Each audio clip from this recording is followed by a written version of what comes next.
If you're looking for a travel bag, maybe you've got things going on outside of traveling. It could be camping, maybe you go to the gym, maybe play some sports, maybe you need things for working out, yoga, whatever that may be. This bag right here is my one and done travel go. And let me explain why. There's a few pockets in here, but I like the idea that whatever I put in here, I can store away and it compacts very nicely and it still stays lightweight.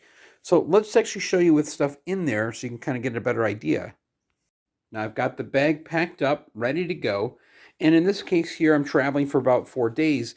So I've got enough things in here for 4 days.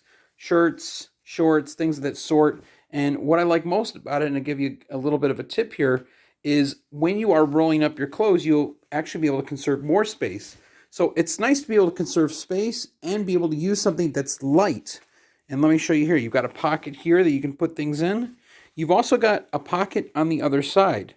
So I just unzip this part right here. And again, you can put whatever you want in there. Maybe it's a toothbrush, deodorant, anything of that sort. And so it's very spacious, roomy. When I'm traveling and I want to get on a plane, a lot of times what I'll do is I'll carry just this bag if I'm only going for about 3 or 4 days. This alleviates the idea of actually doing any carry-on luggage.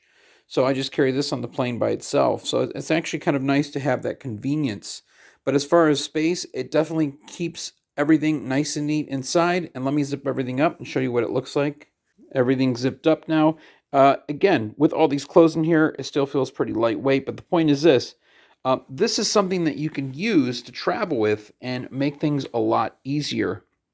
The material is a light canvas. And this is something I definitely would highly recommend. Thanks for watching.